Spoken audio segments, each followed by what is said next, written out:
Saudi अरब में एक हिंदू व्यक्ति की हत्या कर दी गई है। हाँ भाई, ये कल की ही बात है, यानी कि 9 मई की। आकाश सरोज, जो कि अपने इंडिया प्रयागराज का रहने वाला था, और उसकी हत्या उसी के रूममेट एक बांग्लादेशी ने कर दी है। 23 साल की इस लड़की की उम्र थी और ये अभी जनवरी में इसी साल में सऊदी अरब बकरी चराने के काम में आया था। अब कुछ लोगों को ये लगेगा कि वो सऊदी अरब है, वहां पर एक हिंदू की हत्या हुई है, तो उसके आरोपी को सजा नहीं मिलेगी। इस वीडियो को सबसे पहले दबा के शेयर कर दे, मैं बताता हूँ उसे क्या सजा मिलेगी। देखो, सऊदी अरब की गवर्नमेंट ये कभी भी नहीं देखती कि किसी मुसलमान ने हिंदू को मारा है या किसी हिंदू ने मुसलमान को मारा है। वो सिर्फ ये देखती है कि गुनहगार कौन है। आकाश और उस बांग्लादेशी में आपस में कुछ तू तू मैं हो जाती है, और उसी के चलते वो बांग्लादेशी पत्थर और ईंटों से उसका सर कुचल के उसकी हत्या कर देता है। पुलिस ने आरोपी को पकड़ लिया है। अब तुम्हें क्या लगता है कि उसको सजा कौन देगा? सऊदी अरब की गवर्नमेंट? नहीं भाई, सऊदी अरब की तुम पावर देखो, उस बांग्लादेशी को सजा यहाँ की गवर्नमेंट नहीं, सरोज के घर वाले देंगे। यानी कि जो आकाश सरोज, जो एक हिंदू व्यक्ति है, उसकी जो हत्या हुई है,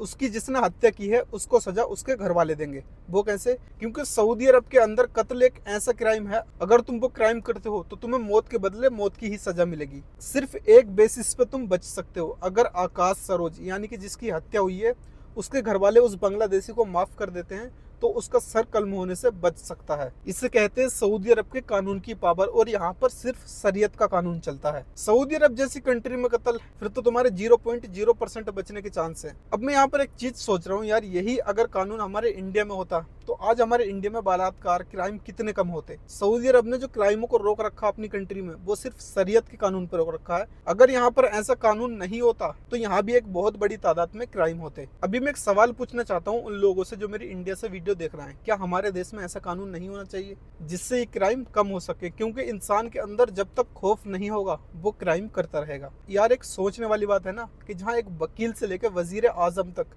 मुसलमान है, वहां पर इंसाफ में 1% भी चूक नहीं करते ये लोग, चाहे इंसान किसी भी धर्म का हो। सऊदी अरब की पुलिस ने उसे पकड़कर आगे की कार्रवाई करना शुरू कर दी है, और उसमें सिर्फ सर कलम या फिर फांसी की सजा है। अब उस बांग्लादेशी की जान सिर्फ एक बेसिस पे बच सकती है कि अगर आकाश के घर वाले उसको मुआफ कर देते हैं। मेरी इस वीडियो को प्रयागराज तक शेयर कर दो। अगर गलती से उसके परिवार वाले या घर वाले देख लेते हैं वीडियो, तो मैं उनको एक ही टिप देना चाहूंगा कि बिल्कुल भी नहीं, क्योंकि अगर ऐसे लोगों को मुआफ किया जाएगा तो वो आगे से भी क्राइम करते रहेंगे। अगर आकाश के घर वालों ने ये बोल दिया कि नहीं, खून का बदला, हमें खून ही चाहिए, तो उसको मौत की सजा दे दी जाएगी या फिर उसका सर कलम कर दिया जाएगा। अगर वो कहते हैं चलो हमने इसको मुआफ किया, तो उसको छोड़ दिया जाएगा, लेकिन कार्रवाई उसके ऊपर फिर भी होगी, उसे कुछ सालों की जेल फिर भी होगी अगर उसे माफ कर देते हैं आकाश के घर वाले तो। लेकिन इन केसों में माफ करने के चांस 0% रहते हैं, क्योंकि भाई किसी के घर का चिराग चला गया है, तो भाई ऐसे लोग माफी डिजर्व नहीं करते। शेयर कर दो वीडियो को ताकि कुछ लोगों को पता लग सके कि शरीयत का कानून असलियत में है क्या। शरीयत